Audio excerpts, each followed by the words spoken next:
Warning. The following broadcast is not approved by your teacher, university, politician, or government.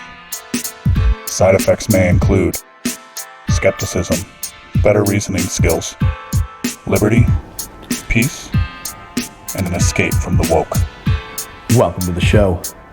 I am your host, LB Moniz, and this is a portion of episode 87. 87 was recorded on October 24th, 2023, entitled The American Cult Gets a Hard Reset. What you're about to listen to is one of 6 installments where I do my best to walk through the complicated nature of the Israel-Palestine conflict in such a way to remove as much of the emotional baggage as we possibly can. I broke this episode out into 6 episodes for you guys on the free stream. Of course, if you want immediate access to the full 2-hour stream, all you have to do is become a member of the Been Awake Elite. It's $50 a year. Buy me dinner. You get full access to this. You don't have to wait. These are all going to be released over a course of 2 weeks. Let me just give you a quick rundown of what everything is going to look like, and then you guys can get into the episode. The first episode, 87.1, is pre-knowledge about Israel-Palestine. In this episode, I'm going to take you down the road of a piece I wrote about a concept called pre-knowledge. I think this is something we all struggle with or suffer from, or just frankly something that is in the modern day, and maybe always was, but it's more pronounced in the digital media age. So you're going to learn more about pre-knowledge and how that relates to the Israel-Palestinian conflict. 87.2 is about the post-World War II order and Israel's independence. We're actually going to read together the Declaration of Independence from the early Israelis, and we're going to kind of talk about some of the historical context that is lost and purposefully forgotten, I would say, and regarding the founding of Israel. 87.3, how religion dictates Middle East politics. We're going to take a closer look at Zionism, and we're going to take a closer look at Islamism, and we're going to talk about how religion is really what's shaping Middle East politics, not some grand, lofty, secular notions as we might think here in the West. 87.4, when media figures cry out for blood, we're going to take a look at some of the response, especially from the Daily Wire's Ben Shapiro, who, despite popularizing the phrase, facts don't care about your feelings, sure seems to feel a lot about this conflict going on. 87.5, are Israel and Hamas friends? We're going to take a look at a piece from 2009, the last time there was a major conflict in Gaza and between Gaza, Israel, Hamas, whatever.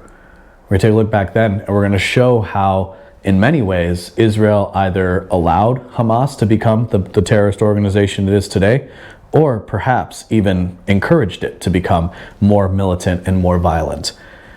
And then finally, we're going to wrap things up. We're going to analyze a dust-up between Austin Petersen and Dave Smith, and then we're going to go through some fun, different things. We're going to cover the speaker's race, which, of course, if you're listening to this now, has already ended. We're also going to talk about some fun things, including how maybe fat people should have better access in hotels. Listen, if you would do me the favor, make sure you're subscribed to BeenAwake.com. And without further ado, let's get into the episode. But there was a recent dust-up between 2 people I'm quite fond of.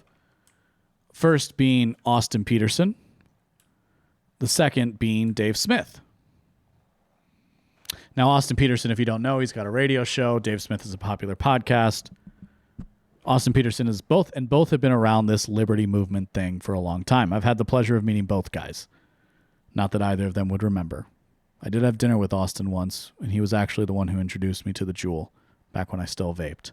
So I guess I have him to thank for that. But I thought there was a very interesting exchange between the two of them that I'd like to we're just going to kind of break down and go over here. So Austin tweets out, what's interesting about this is that even in the libertarian circles, we fall along the fault lines in the cult of American democracy. He tweets or posts on X, "I've been in the libertarian movement for going on 15 years now." And Austin Petersen ran for president for the Libertarian Party, for what it's worth. "I've come to the conclusion that many libertarians hate the U.S. more than they love freedom. That's why you get this reflexive anti-U.S. and by extension anti-Israel narrative so often. and why so many of them buy into 9/11 truth or narratives at home with Black Lives Matter and Rashida Tlaib-like types. I have thought for a while that it's likely that some of them are actually being manipulated or directly paid by foreign powers, but then there are the useful idiots.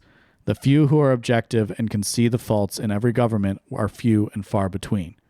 Remember our conversation on pre-knowledge, because it's kind of how X works. It's how Twitter works. No matter what you do, you're reading your own biases into a post like this. So Austin Peterson kind of throws in the thing at the end about being paid for by foreign governments, and Dave Smith, who is a very prominent anti-war voice, says, or maybe we're not paid for in essence or useful idiots, but just people who recognize the wisdom of non-interventionism. Perhaps we notice that U.S. interventionism has been an unmitigated disaster and the greatest purveyor of violence in the world over the last 2 decades. Perhaps we recognize these decisions are not made by a wise political class that has our nation's best interest or humanities in mind, but rather a network of crony companies that would kill 100,000 children to increase profits and not think twice about it.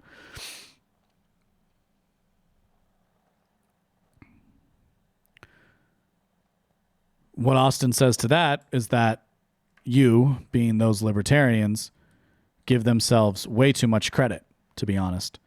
Plenty of you are shills for foreign regimes, paid or not, justifying interventionism when Putin does it.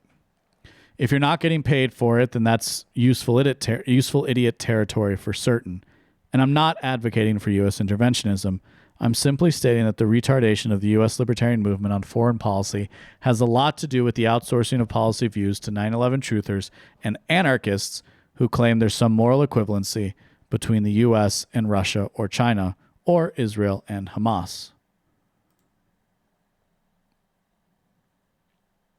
To which Dave says, this is just a list of buzzwords and strawmen. The fact is that non-interventionist libertarians have the absolute best track record on foreign policy.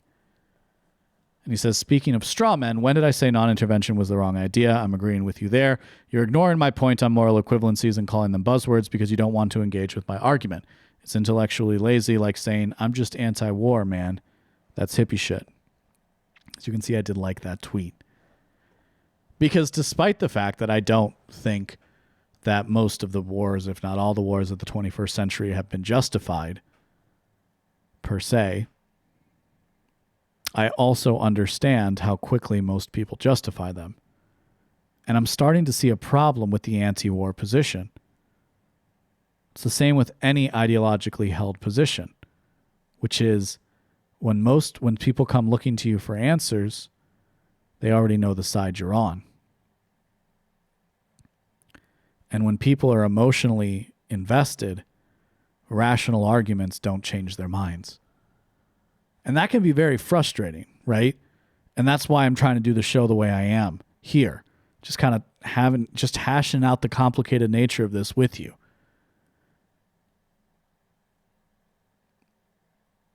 Despite the fact that I've learned a lot from people who would call themselves libertarian anarchists of one kind or another, I do think there's a folly in anarchism.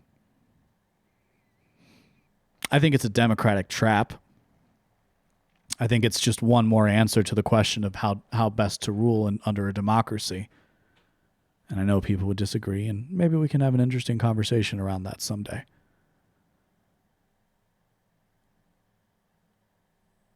I've tweeted before that Twitter, now X, is in-group signaling the out-group sees.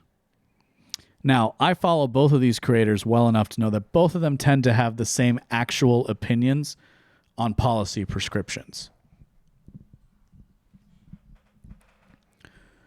That's just the way things fall out. I don't think they've hashed it out yet, but they might have a conversation soon. And when that happens, you're going to see a lot of back and forth of them agreeing with each other, but really disagreeing not over the substance of the argument, but the framing of it. And that's what we talk about here. Because it is the case that if you don't necessarily side with Hamas, but also don't necessarily think the Israeli government has been acting above board, that you kind of are on the side of the people, if you consider yourself a person of the right or a conservative, you normally disagree with. In politics, the struggle for power doesn't care about who's right. It cares about who wins. And what I think we see here in this exchange between Austin Petersen and Dave Smith, again, both people whom I respect as broadcasters and this amalgam of content creators, they're both nice guys from what I can tell. What we see here is actually an argument over the framing. Is it a reflexive, the U.S. has been screwing things up for a long time, which, yeah, can get annoying despite the veracity of that opinion? Or are you, trying to whitewash a genocide in real time?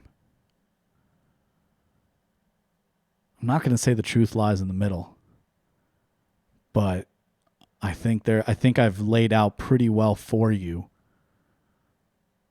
an explanation of what the problem is and how even people from a similar background disagree.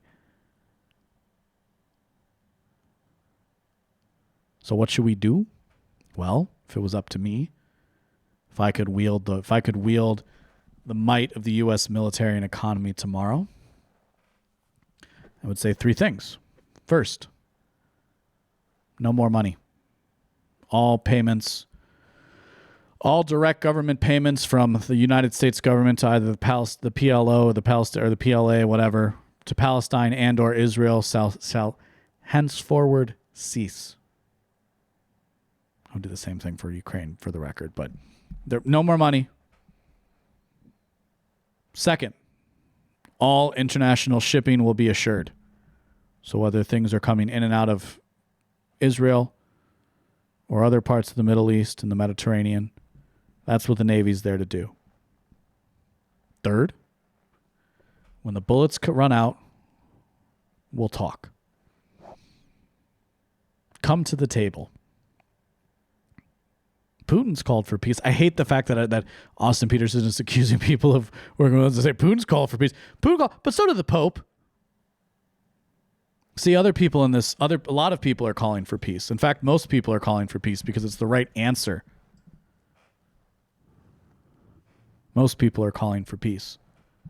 So that's what I'd do, for what it's worth. I think that'd actually be something that both Dave Smith and Austin Petersen would agree with.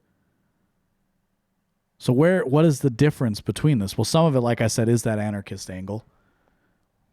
It's the conflation with the bad actions of a government to all actions by government are bad, which is actually an untenable position, but rhetorically it's useful. And it is the standard for a lot of people, but it limits you. And it limits you because it's not how most people interpret the world.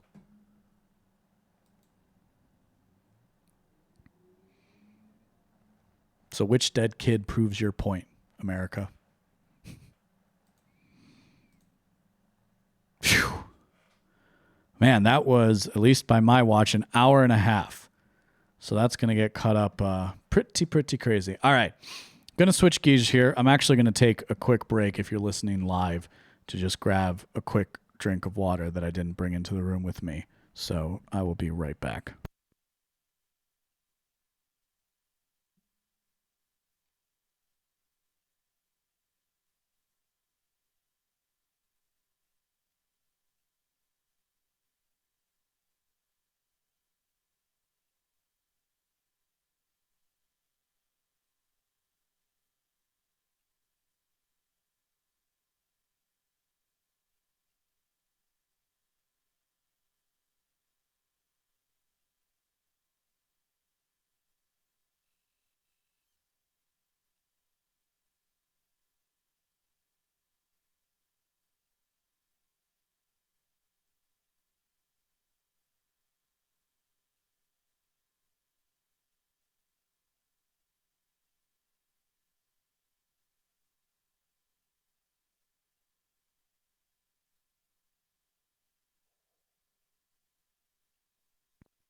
All right. Sorry about that. Man. So, next part of the show, if you're listening live, we're just going to go through pretty much everything else that's happened since my last live stream. We're going to have some fun.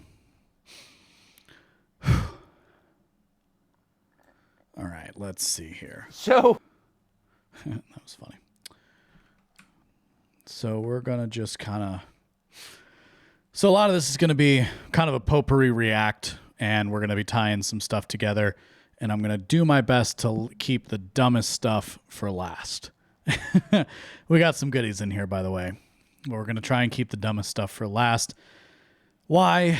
Because that's kind of what, you got to have some kind of a theme to a show, and that's going to be a useful way to end the segment.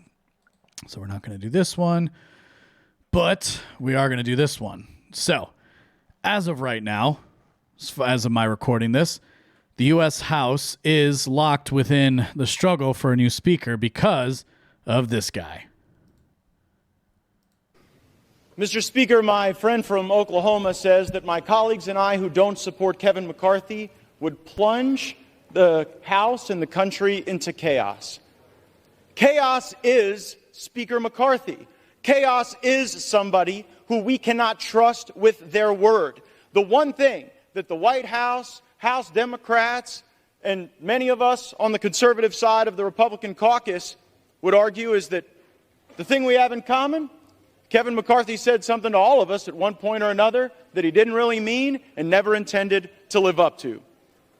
I don't think voting against Kevin McCarthy is chaos. I think $33 trillion in debt is chaos. I think that facing a $2.2 trillion annual deficit is chaos. I think that not passing single subject spending bills is chaos. I think the fact that we have been governed in this country since the mid-90s by continuing resolution and omnibus is chaos. And the way to liberate ourselves from that is a series of reforms to this body that I would hope would outlast Speaker McCarthy's time here, would outlast my time here, and would outlast either of our majorities. Reforms that I have heard some of the most conservative members of this body fight for, and some of the reforms that we've been battling for that I've even heard those in the Democrat caucus say would be worthy and helpful to the House, like open amendments, like understanding what the budget is. We have been out of compliance with budget laws for most of my life, most of many of your lives. And by the way, if we did those things, if we had single subject bills, if we had an understanding on the top line, if we had open amendments, if we had trust and honesty and understanding, there would be times when my conservative colleagues and I would lose, might be a few times when we'd win. There'd be times that we would form partnerships that might otherwise not be really predictable in the American body politic, but the American people would see us legislating. These last few days, we've suspended the momentum that we had established the week earlier, where we were bringing bills to the floor, voting on them, staying late at night, working hard. That's what the American people expect. It's something Speaker McCarthy hasn't delivered, and that's why I've moved to vacate the chair. I reserve. Pretty big news. I think for the first time in forever, a U.S. Speaker of the House has been vacated. Right? Kevin McCarthy is no longer the Speaker of the House because of Matt Gaetz. Kind of held him to his word if you on depending on which side you take. I don't think it's a shock that this happens to the Republican Party, and frankly, I talked a little bit more about this on a recent episode with Tommy Salmons on his Year Zero podcast. That's going to be coming out soon. So we talk a little bit about this topic on there, but what I'll say in short to this story is let's see. Right? That's really the position you should have. I think you should welcome this kind of a change and this kind of a shakeup. It's the kind of thing that, as he said there, and perhaps with a sense of wishfulness, that there could be some sort of regular order restored to the House, which could actually bring some transparency to government, which, despite the things I think about the federal government, would still be nice to see.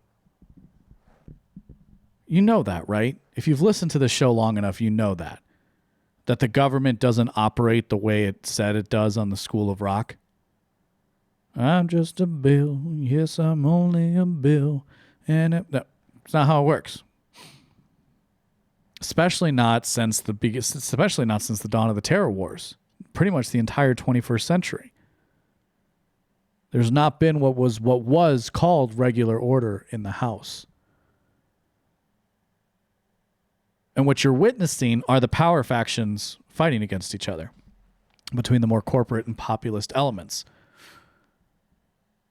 What I said will be interesting to see is to what extent the more populist amongst the Democrats are actually willing to reach across the aisle. Because if I'm being honest, I don't see them doing it for long. I think they did it pragmatically. I don't see them doing it for much longer or for actually standing by Matt Gaetz. And if they could, they'd pull the wool out from under him. Let's see. What are we doing next? Here's an interesting thread. We're not even. It's funny. I will say, threading your tweets used to kind of be the thing. You had to number them, all that. I do like that with Twitter Blue, you can just post an article and people can open it up and read it. So I wanted to. I'd saved this, so I think it's worth talking about because this is something written by Sargon of Akkad, and I like to look more. He's a very popular, influential person in the quote-unquote nationalist right-wing space, again, in the broadest sense of that term. Oh, look, there's our space here on the side of the screen. So Carl Benjamin says why I think we're fucked. So let's read this, and then we'll talk. The West is experiencing an ongoing collapse of moral legitimacy. It has been for many years. Many of our elites use support for Israel as a proxy for unambiguous moral good, preventing another Holocaust. This is why our elites are generally leaping to near genocidal support of Israel over Palestine.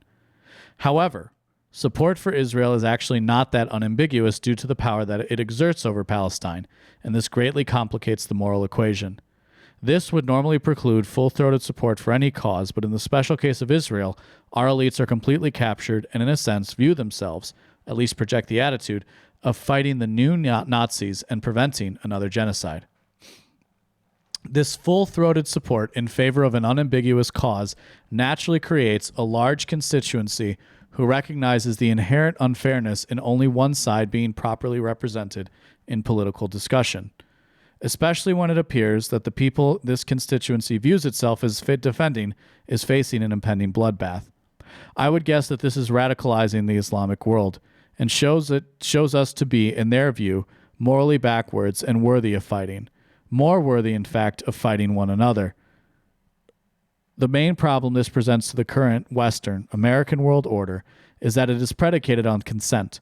The West claims to desire a peaceful and stable world in which human rights are protected and nations may prosper as long as they respect certain rules. The implication that underpins the legitimacy of said rules is that they are fair and any party should be able to find adequate redress given any wrongs done to them.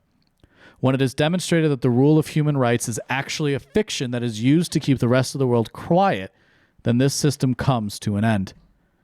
The erosion of this system has, of course, been happening for many years now. Various pretexts have been used many times to justify a breach of the doctrine of human rights, and this has been grudgingly accepted because the benefits of the Western world order have outweighed the damage done by these exercises of power disguised as moral crusades. However, we have arrived at a position where, in fact, the United States has been economically attacking other states after deliberately and systematically attempting to erode their standing in the world based on our own perceived moral superiority. This has created a massive upset in the global economic order and forced the disparate opponents of the West into an economic coalition with one another, whilst massively weakening America's allies. The short-sightedness of this could surely not be overstated as the plan to judo flip the various economies of the opposition to bring them to their knees simply hasn't worked. It has been decades for some of these regimes, and they still persist, and have been laying the groundwork for a parallel world economy. Needless to say, as the world's largest economic hegemon, the United States can't allow this to happen. However, it seems that it is happening, and it probably can't be stopped at this point. I think this really is why the political class is gripped with war fever over a tiny terrorist-run strip of land. He's not right. He's not completely wrong about that, but I do think his prescription so far is very well said. It isn't that there is an existential threat to Israel from Gaza. It is that we are looking at the potential to set off a chain of events that shows the West to not have the moral legitimacy it claims to have, which will unravel its own political alliances and put all its enemies into righteous coalition against us, whilst destroying the global economic system and throwing everything into chaos. The West will need to fight, or the Western elites will lose everything. At this point, I think a war is inevitable.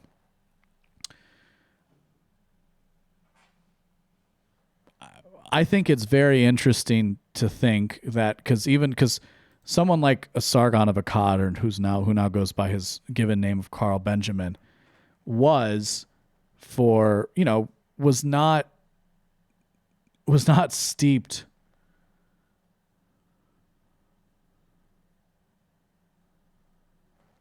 steeped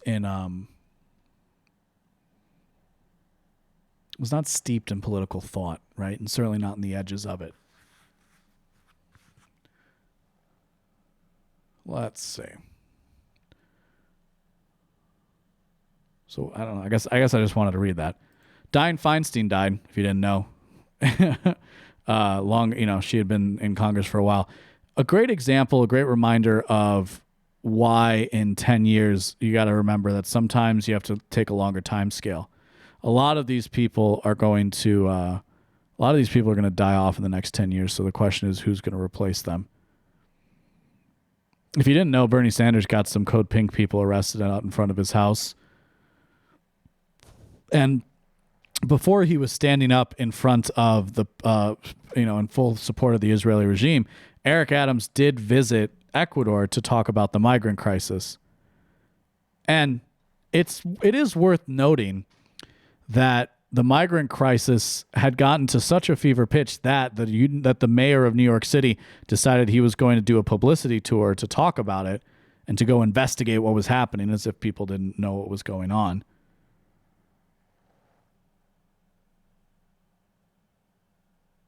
And he decided, and now all we're talking about is Israel, Gaza. Israel, Gaza. I wonder why that is. That's one we're saving for later. Let's see. All right, so they turned off the electricity. AOC was talking. Let's see. Oh, man, I got a lot of Israel stuff here. I guess we'll just keep going with the Israel stuff. Nah, I get bored.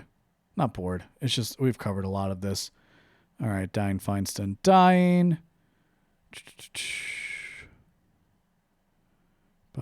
Oh, this was a good one. So do you guys remember this? Outrage and the pearl clutching about this.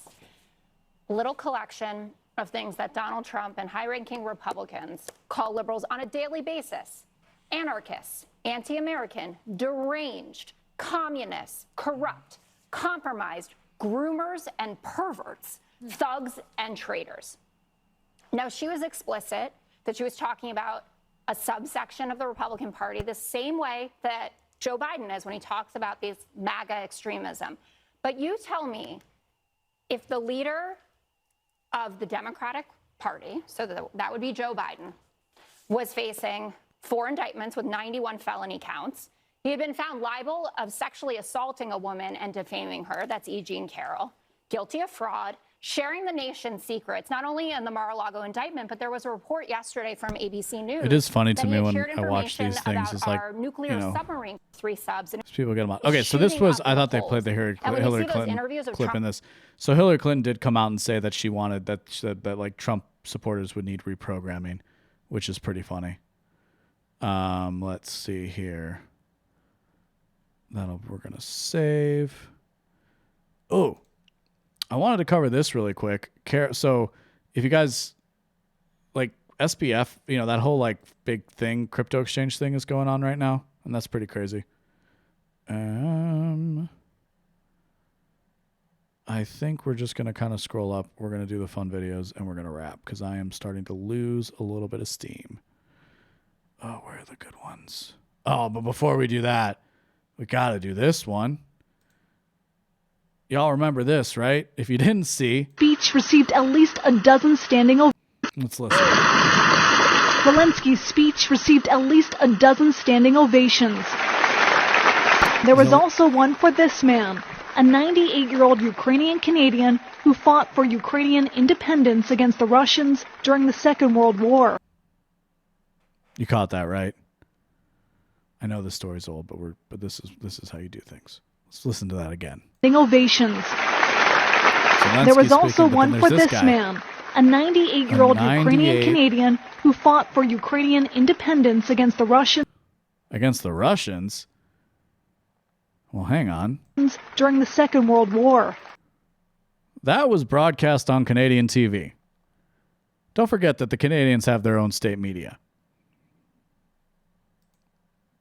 And from this guy, Simone Teba, who I love, he's a great follow. He says, massive outrage after Canada's parliament gave a standing ovation during Zelensky's joint address on Friday to Yaroslav Hunka, a 98-year-old Ukrainian Nazi collaborator who served in a Nazi military unit during the Second World War, implicated in the mass murder of Jews and others. Oh, isn't it funny? And a great reminder at how complicated these situations really are. Let's see, what's the next one here? It's like with the whole with that thing, it's kind of like it was one of those things I wanted to happen. It was so delicious just because of how people used it. Right? And not only that, like and like the fact that it's a great signal of the times we live in. Right? And the reason why it's a great signal of the times we live in is precisely because it shows how that cultural memory is fading. And that cultural memory has faded so much, and we live amongst a war with Russia currently. We live during a war with Russia currently through the Ukraine, that people have forgotten that they were the allies in World War II. How crazy is that? Like when you really think about it. Other news, if you happen to miss it, RFK announced that he's exiting the Democratic Party to run as an independent for President of the United States. Here's what that means. Nothing. Because that officially makes his campaign dead in the water. I think it's completely ridiculous that he did this. Entering third-party politics or independent politics is lunacy in this age. And the only legitimacy in my mind that an RFK had in a presidential run was to challenge Biden within the Democratic structure, to expose it for the fraud that it is. And now he's trying to take this tack that makes him farther left than Biden on some issues, supporting things like reparations, right after he fired his longtime campaign manager over the Israel-Palestine conflict, at least in part, because they fell on different sides, and hired somebody else that I think is related to him and also used to work for the CIA, ironically enough. Funny how those things work. This is, I said in the last stream I did that RFK is kind of RFK was becoming a symbol of that America that can never exist again and maybe never existed. And his campaign would have the benefit of showing Democrats the direction they can't go. And while this changes that calculus slightly, it does show the whole point that I was trying to drive at, which is says, this is not the kind of opinions that you're supposed to have, including this commitment to American liberalism, because it's all about progressivism now, to put things simply.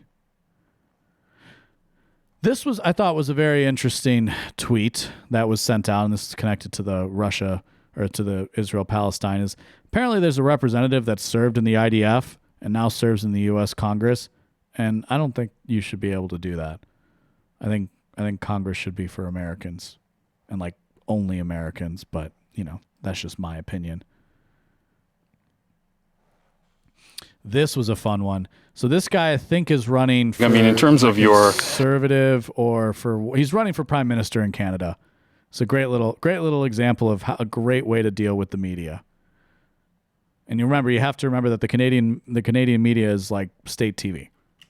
Literally funded by the government. On the topic, in terms of your sort of strategy currently, you're obviously taking the populist pathway. What does that mean? Well, appealing to people's more emotional levels, I would guess. Certainly you tap very strong ideological. So if you don't know, this is what it's like to talk to most journalists is they make a lot of assumptions about you, and they make assumptions about the things you say, and they basically want to frame the question to get you to answer it.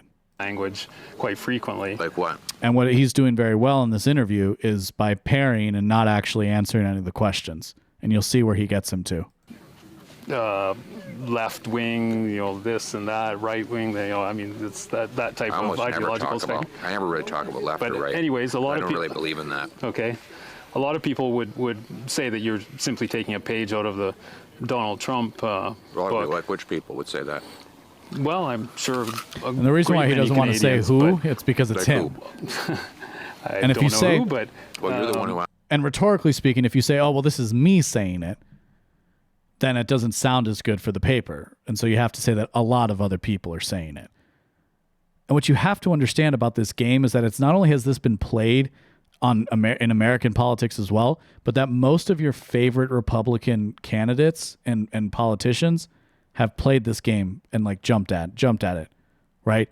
Think about Mitt Romney's famous "binders full of women" speech or moment in the debates. He was trying so hard to be the guy that everybody wanted him to be. Ask the question, so you must know somebody. Okay. He gave into their I'm delusion. sure there's some out there, but anyways, the point of this question is, I mean, why should Canadians trust you with their vote, given, So after all of that, he gets him to an actual question.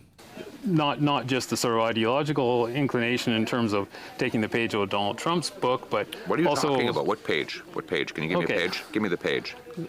You keep saying in terms of turning things quite dramatically in terms of Trudeau and the left wing and all of this. I mean, you make quite a it's quite a play that you make on it. So I'm not just sure. wondering. I don't know what your question is. Then forget that. Why should Canadians trust you with their vote? Well done. Forget everything I said. All of it was fluff anyway, designed to make you look bad. Why should Canadians vote for you? Common sense. Okay.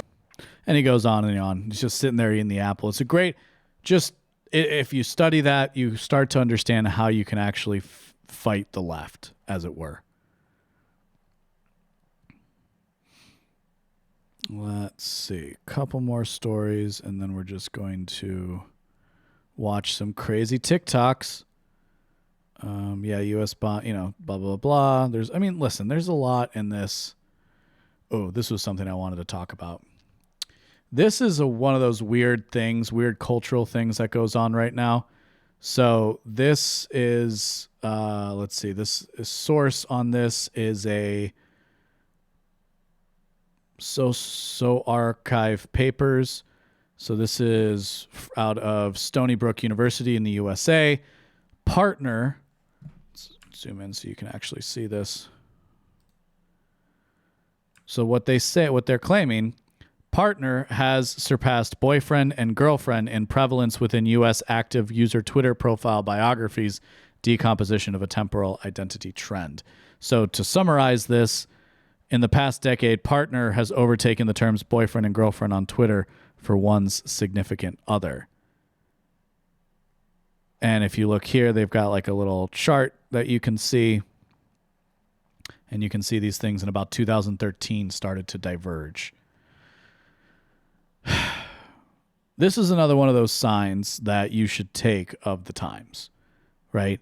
And you don't need to, and at the same time, you don't need to, this doesn't mean that everything's falling, right? There's a push towards gender neutrality, which then pushes into queerness, that then makes a lot of people think that partner is the right term. I think the other reason why people think partner is the right term is because so many modern people are devoid from any real spiritual sense of what a relationship means. In part because what we've been told is that the only things that matter about a relationship are the material sense, the material things. What do I mean by that? What has one of the political enfranchisements fights been over in America? Right? Gay marriage. I can remember being 17, 18 and very naive about how you approach these kinds of conversations and just openly asking people that I would meet that were gay, that support, what the big deal was with calling it marriage, for one, and why, if you could fix it through legal means, i.e., designate somebody your emergency point of contact, so on and so forth, why you needed to redefine the idea of marriage altogether. Because arguably they love each other, right? So I didn't understand why you needed the government to come in and say that your love was valid. I guess I still don't. But I think if I look at it today, it has to do with that spiritual void. See, with my significant other, with my girlfriend, there's no question about what I feel for her. And so therefore, it doesn't matter what the government says about our relationship. And unfortunately, the government might have a say in how our relationship ends up. But that doesn't change how I feel. Now, yeah, you could say there's social acceptance to that, but that doesn't change, again, just theoretically, if we put ourselves back in the mindset of this debate, why you had to change the basic definition of a tenet like marriage. And so with the decline in religiosity, you also see the decline in this spiritual importance of a relationship.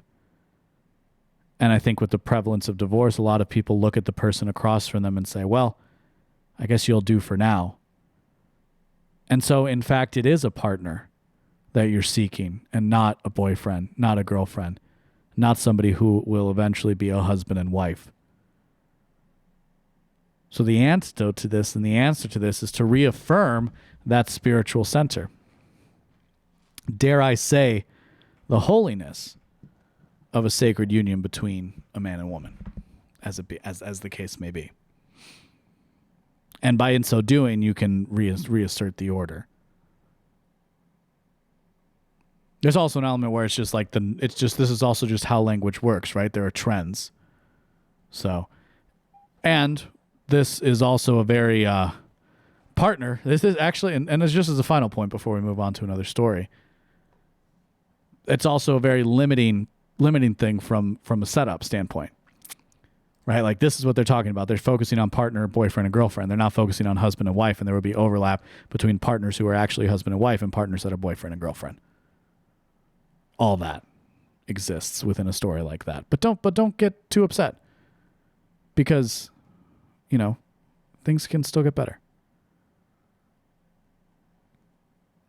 Let's see.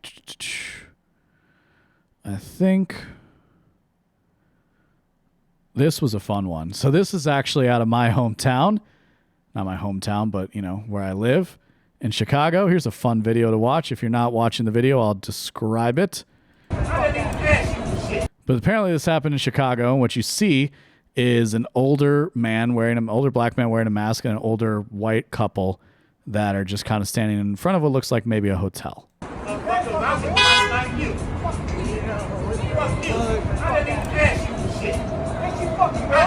And for some reason, this guy has decided to talk to the other guy.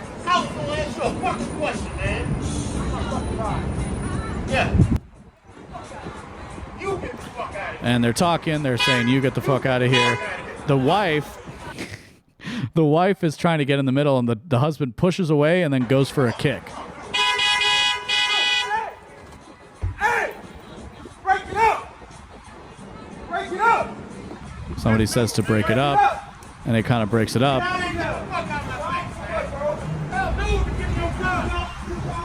I don't know. And so I think it's the Uber driver who's saying get away with it. He's trying to get him in there.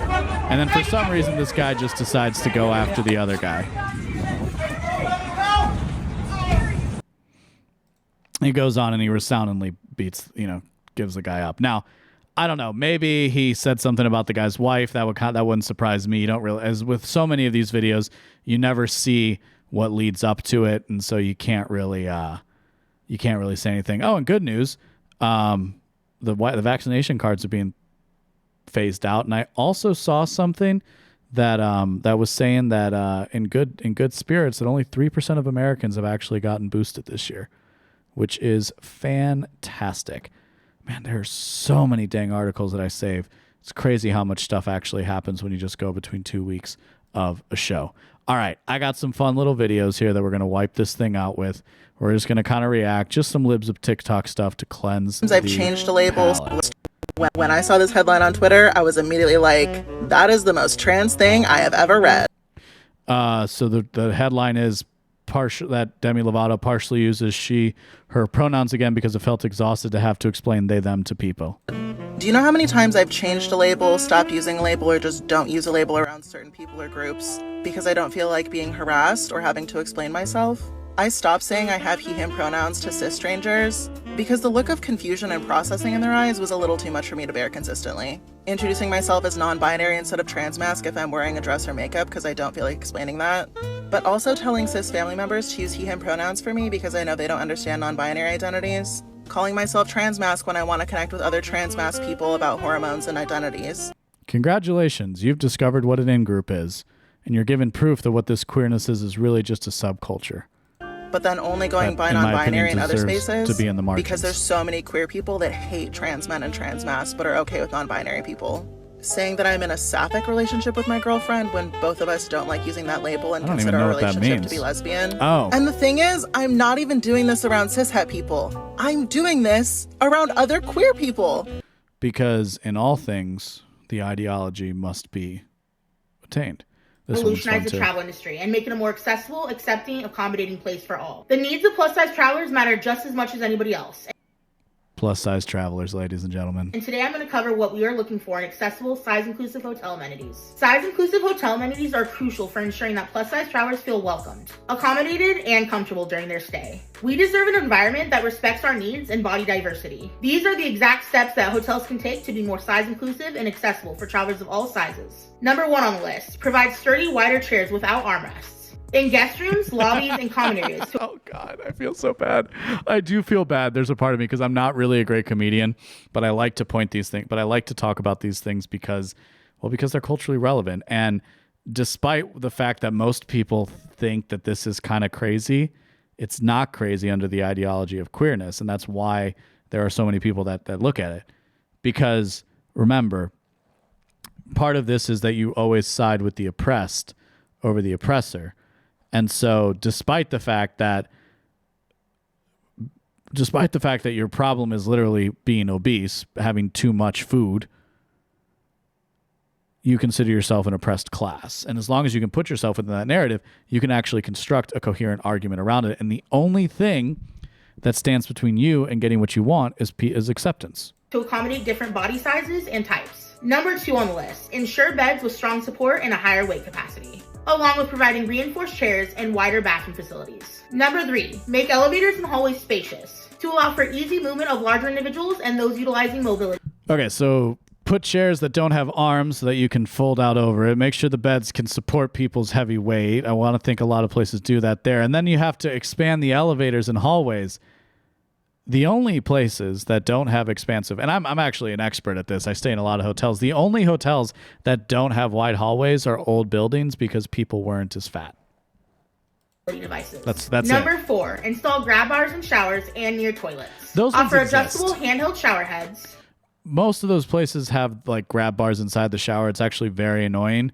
Most Hilton properties do, at least that's who I normally stay with. But it's very annoying. But I think they do that for old people. And raised toilet seats for added accessibility. Number 5, train Because staff you can't sit. Raised toilet seats because you can't sit. to be respectful, understanding, and accommodating to travelers of all sizes. Number 6, provide pool lifts and handrails at the entry of the pool. This will allow for plus-size guests and guests Pool lifts. Oh my God. She literally thinks people should get lifted in the pool. And in fact, that does exist in many pools because of the Americans with Disabilities Act. with different abilities to enjoy all amenities. Number 7, hotel restaurants should have roomy seating options and sturdy chairs, ensuring that everybody can dine comfortably. Number 8, offer larger beach and pool seating. Provide oversized loungers and seating at the beach and pool areas, allowing travelers of all sizes and abilities to be comfortable. Number 9, hotels should provide size-inclusive bathrobes. These should go up to a size 6X and beyond. And All right, low-key, like the bathrobe I had recently in a hotel I stayed at was a little on the small side, and it did make me feel a little self-conscious, but I didn't care because I don't need a bathrobe, and you don't either. It's called a perk and it still fit. Hotels should also provide bath sheets or plus-size friendly towels so that travelers of all sizes and abilities can use them comfortably. And last but not least, this is an important one. Display clear and accurate information on these amenities on hotel websites. Include weight limits. Oh, God. This is the direction we're heading, people. Don't forget that. This one's a little more on the serious side, but I'm just going to say it. So he's just going to say it because... I'm just going to say it. Because the ACLU is in court today defending Madison Metropolis School District that allows students to use a different name or different pronoun without being forced to disclose it to their parents. I'm just going to say it. Fuck parental rights. I can't help but thinking when I watch a video like this how many of these people are actually victims of abuse. In what other world would you say fuck parental rights? In what other world are the parents the problems, but people who have something to fear from their parents? Eesh. Doesn't bode well for the country that these people are now forming their own political movement. But that's going to do it for our show today. Do me a favor, go follow me on all social media at the LB Muniz.